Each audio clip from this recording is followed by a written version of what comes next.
नमस्कार मित्रों। आज मैं आप सबके सम्मुख भारतीय संस्कृति के बारे में कुछ बात करना चाहता हूँ। भारत की संस्कृति एक ऐसा बहुआयामी यथार्थ है जिसमें अनेक लोक धाराएं, अनगिनत परंपराएं और अनन्य मान्यताएं संचित हैं। उसमें वैदिक युग के यज्ञों के प्रभाव के साथ सिंधु घाटी सभ्यता की सर्जनाएं भी विद्यमान हैं। उसमें भगवान श्री राम के मर्यादित आचारों के साथ योगेश्वर श्री कृष्ण की अद्भुत लोक कल्याणकारी लीलाएं भी संचारित हैं। उसके मूल में वह निरूपम भारतीय जैविक विविधता है जिसमें शेर, बाघ, हाथी और गैंडा जैसे विशालकाय जीवों के साथ असंख्य सूक्ष्म जीव सुरक्षित और संपोषित हैं। उसमें भारतीय ऋषि मुनियों एवं संत पीरों का घोर तप भी उतना ही समाहित है जितना गौतम का गृह त्याग और महात्मा बुद्ध का मध्यम पथ है। बौद्ध धर्म का हीनयान और महायान शाखा और जैन धर्म की दिगंबर और श्वेतांबर शाखा, भक्ति आंदोलन का कबीर पंथ, सूफी भावना और नानक की गुरुबाणी भी उसके आवश्यक अंग हैं। अनेक बाह्य प्रभावों को संयम से सहती और विदेशी वृत्तियों के सापेक्ष अपने अस्तित्व को बचाती हुई भारतीय संस्कृति एक ऐसा अनूठा ऐतिहासिक, धार्मिक, पारंपरिक, बौद्धिक, नैतिक, भौगोलिक और जैविक मिश्रण है जो अनेक वैश्विक विद्वानों को मोहित और विस्मित करने के साथ अनेक अवसरों पर सम्मोहित भी करता है। किसी भी संस्कृति का नाम आता है तो तत्काल कुछ विशिष्ट तत्वों की ओर ध्यान जाता है। सर्वप्रथम तो उसमें समाहित लोक आचरण परंपरा से संबंधित स्वरूप उभरते हैं, जिसके उपरांत उसमें प्रवाहित शुद्धि, सुधार, परिष्कार, पवित्रीकरण, सृजन, पूर्णता, श्रृंगार और मानव संकल्प के स्तर का बोध होता है। ऑक्सफोर्ड शब्दकोश ने संस्कृति को किसी राष्ट्र, व्यक्ति या समूह की कला, प्रथाएं और भाव तथा बोध के रूप में परिभाषित किया है। यशस्वी इतिहासकार टोयनबी द्वारा संस्कृति को मानव की बौद्धिक उपलब्धियों की कला एवं विशिष्ट दृष्टांतों के समग्र स्वरूप तथा उससे संबद्ध समझ और विवेचन के रूप में देखा गया है।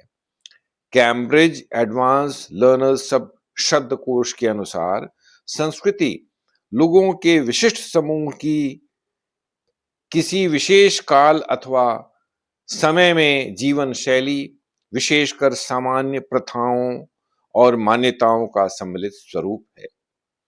इन विशिष्ट पारिभाषिक शब्दों के साहित्यिक प्रकाश में भारतीय संस्कृति की विशेषताओं पर चिंतन प्रारंभ करते ही उसके पुरातत्व, उसमें निहित उदारता और उसकी भौगोलिक विशालता एवं जैविक विविधता पर ध्यान केंद्रित होने लगता है। वास्तव में भारतीय संस्कृति को अनेक विशेषताओं का उदान प्राप्त है।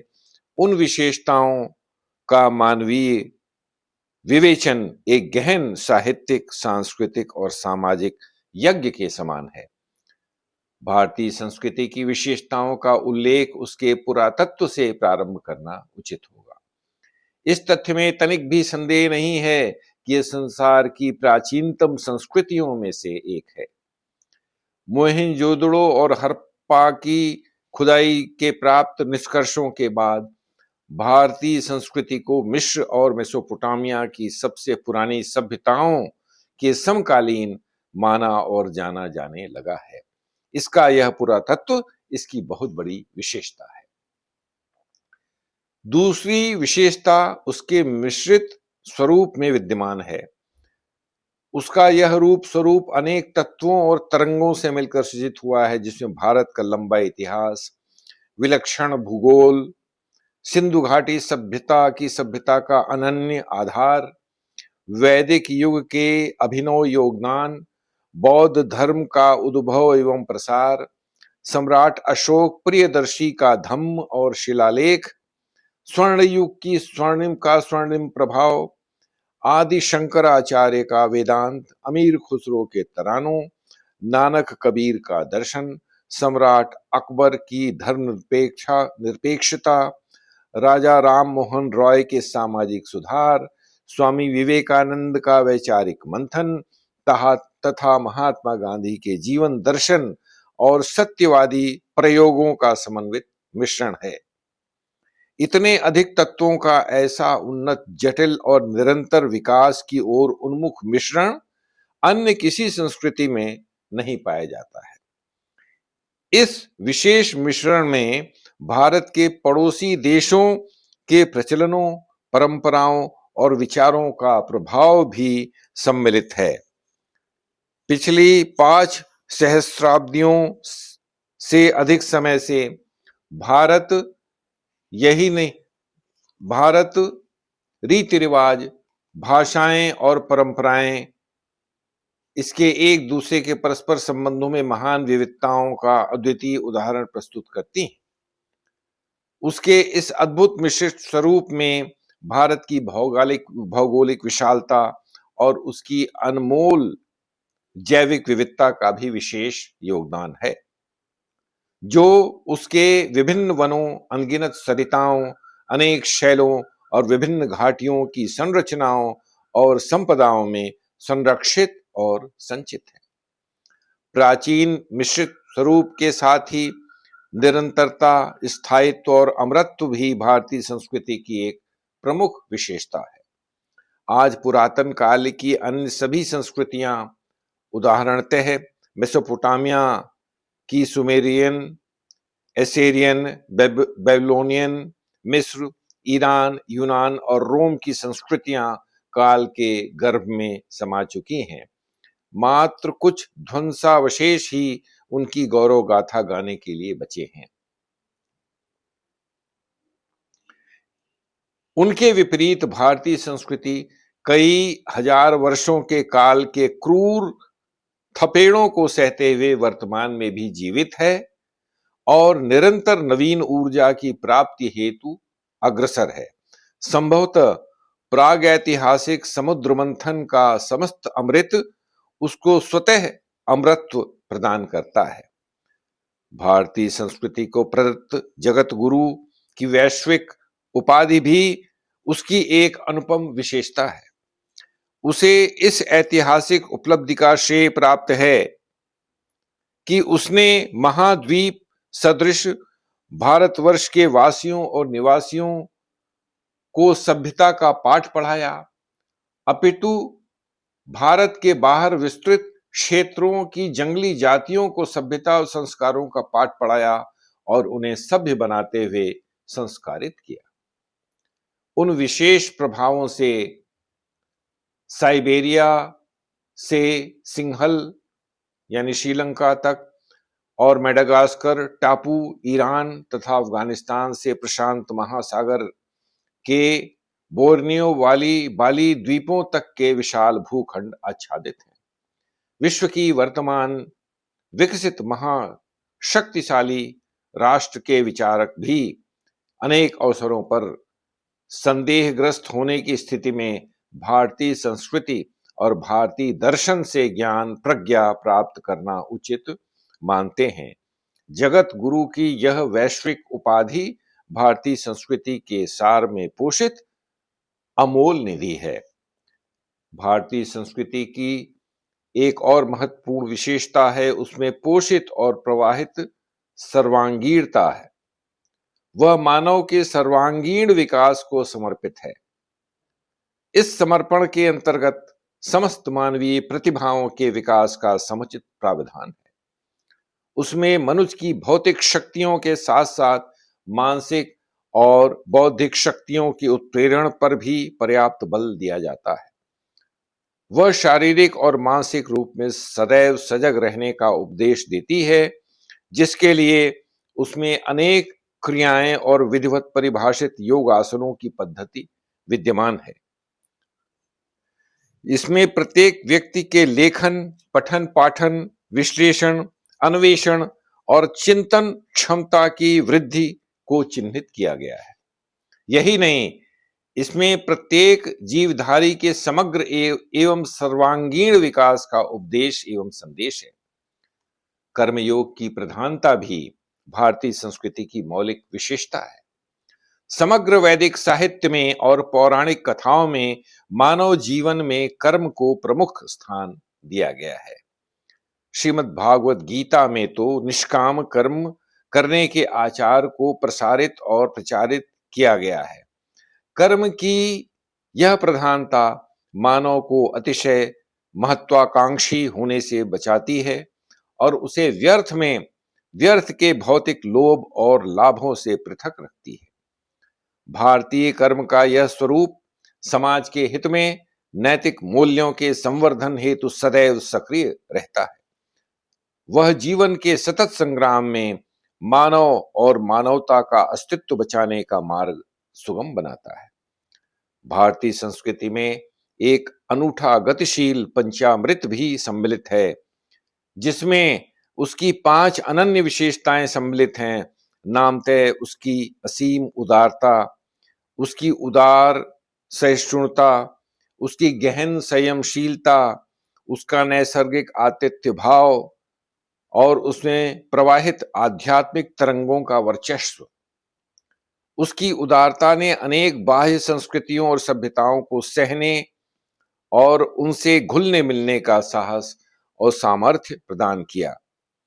उसका मौलिक चिंतन ही उदार और सहिष्णु है, जो सदैव सह अस्तित्व और परस्पर मिलन को बढ़ावा देता है।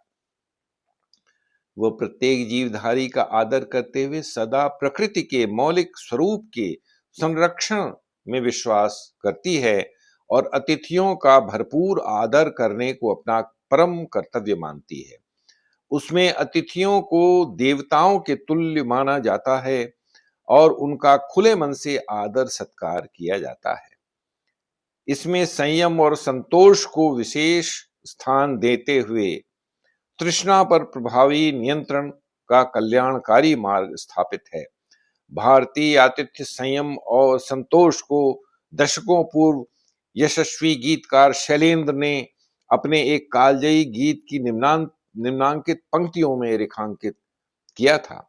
मेहमान जो हमारा होता है वो जान से प्यारा होता है, ज्यादा की नहीं लालच हमको थोड़े में गुजारा होता है। बच्चों के लिए जो धरती माँ सदियों से सभी कुछ सहती है, हम उस देश के वासी हैं जिस देश में गंगा बहती है। भारतीय संस्कृति के हेतु एक प्रतीकात्मक पारंपरिक कहावत है, सादा जीवन उच्च विचार। इस कहावत में उसका मौलिक दर्शन विद्यमान है। वह सदा आध्यात्मिक मूल्यों को भौतिक मूल्यों से अधिक महत्व देती है। उसमें पोषित और संचित लोगों और समूहों के आचरण में सच्चाई और दिलों में सफाई होती है। गीतकार शैलेंद्र ने 4 पंक्तियों में यह बात कितनी कलात्मकता से कही है। होठों पे सच्चाई रहती है, जहां दिल में सफाई रहती है। हम उस देश के वासी हैं जिस देश में गंगा बहती है। इसी विशिष्ट गीत की कुछ पंक्तियां भारतीय संस्कृति में संचित मानवता, प्रेम और मिलनसारिता को भी इंगित करती हैं। कुछ लोग जो ज्यादा जानते हैं इंसान को कम पहचानते हैं। हम पूरब हैं, पूरब वाले हर जान की कीमत जानते हैं।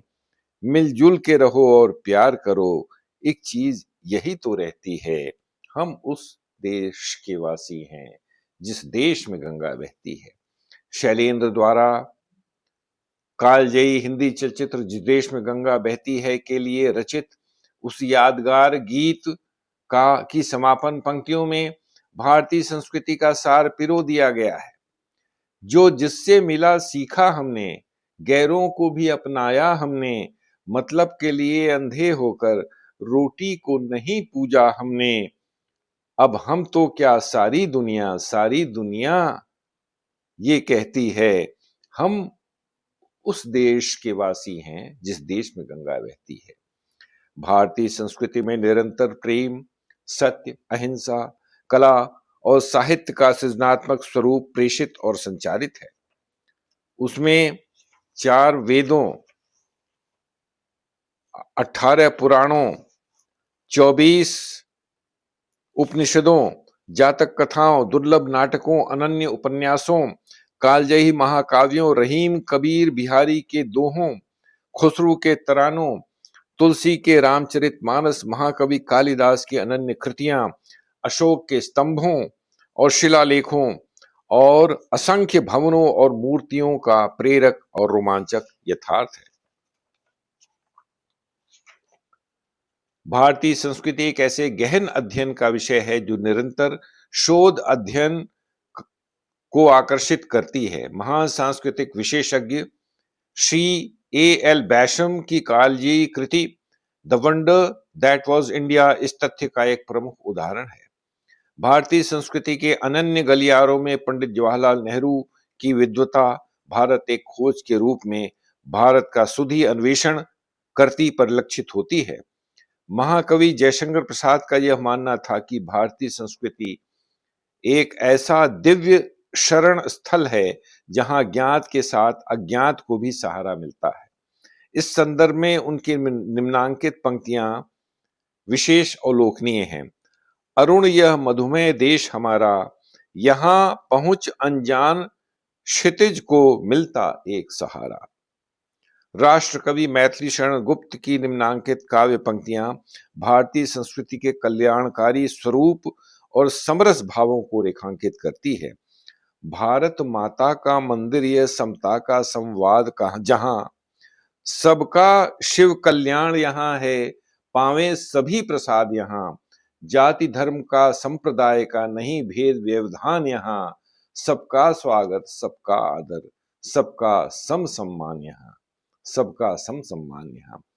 भारत के राष्ट्रकवि रामधारी सिंह दिनकर को इस तथ्य पर परम विश्वास था कि भारतीय संस्कृति सबके मन में बसा एक ऐसा विशिष्ट भाव है जो मात्र एक देश का शील नहीं अपितु समस्त भूमंडल का है। उनकी निम्नांकित पंक्तियां इस संदर्भ में विशेष अवलोकनीय एवं विचारणीय हैं।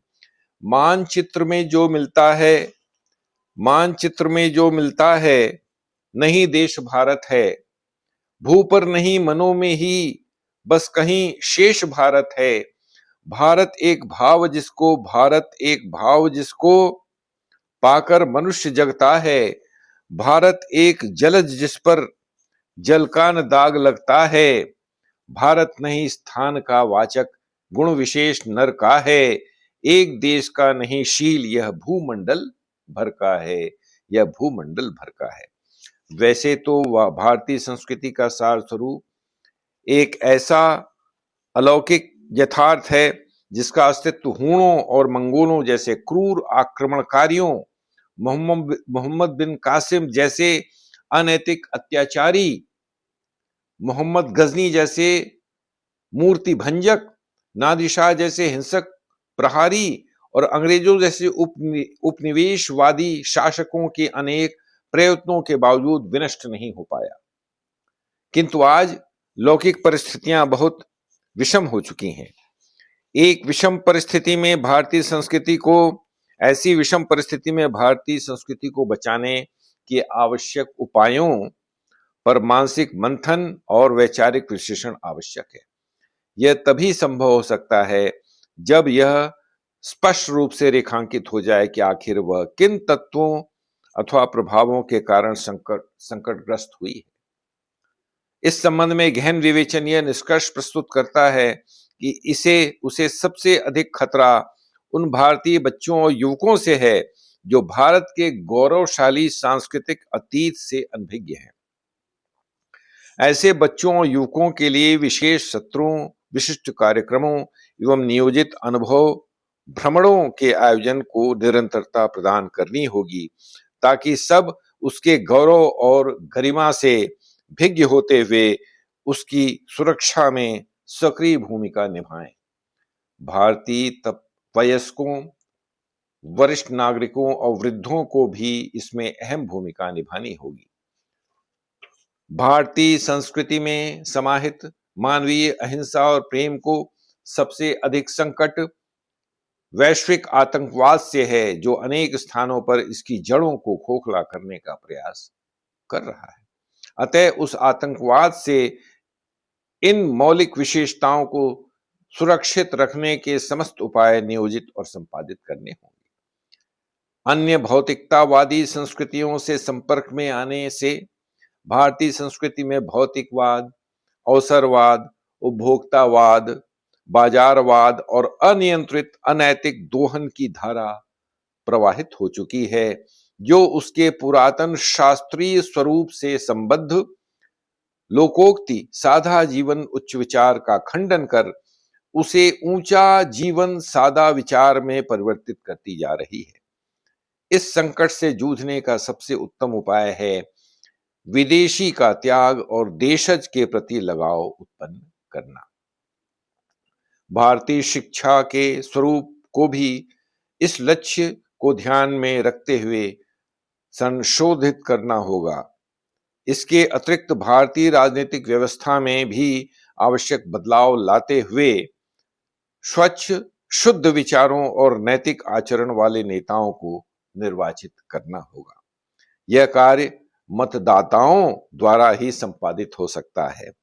देश के समस्त बुद्धिजीवियों, साहित्यकारों और कलाकारों को भी इसमें सार्थक योगदान देना होगा।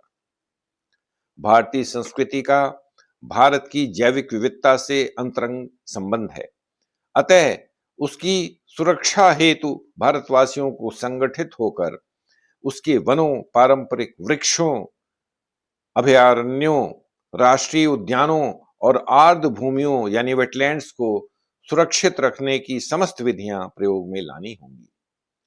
भारत के कलाकारों और साहित्यकारों को भी भारतीय संस्कृति की सुरक्षा हेतु उसके समस्त सार तत्वों को अपनी कृतियों में सम्मिलित करते हुए सृजन तथा निर्माण करना होगा।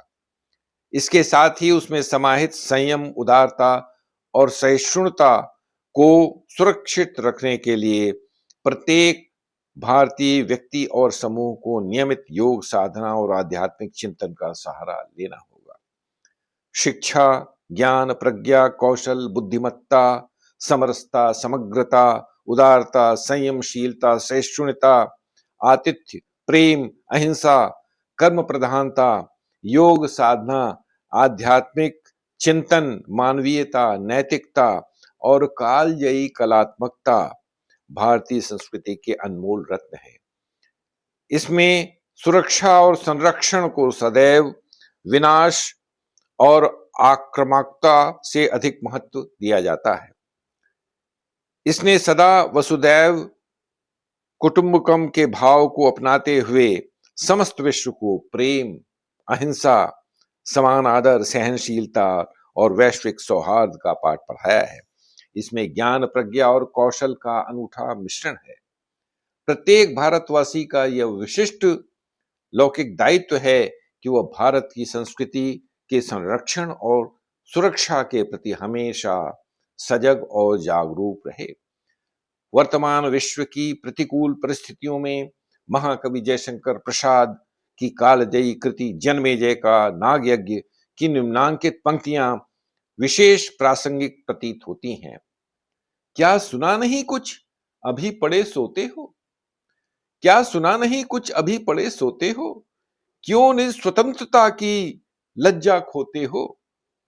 जब दर्प बढ़ा और चढ़ा चला जाता है, तब भी तुम्हें आवेश नहीं आता है? अपने स्वत्वों से स्वयं हाथ धोते हो? क्या सुना नहीं अभी पड़े सोते हो?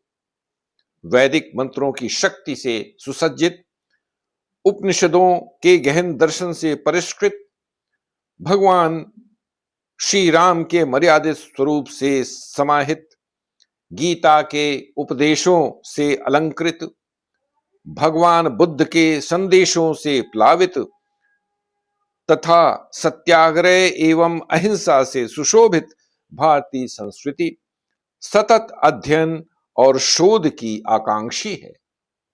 प्रत्येक भारतीय नागरिक को उसमें संरक्षण और सुरक्षा के प्रति सदा सजग रहना चाहिए। ये था मेरा भारतीय संस्कृति से संबंधित मेरा निबंध लेख। ये मेरे वर्ष 2022 में प्रकाशित भारत भारतीय संस्कृति और उसकी अनमोल धरोहर का सदस्य था। आज के लिए इतना ही। कल पुनः आप सबके समक्ष कोई अन्य रचना के साथ उपस्थित हो जाऊंगा। तब तक के लिए पुनः नमस्कार और विदा।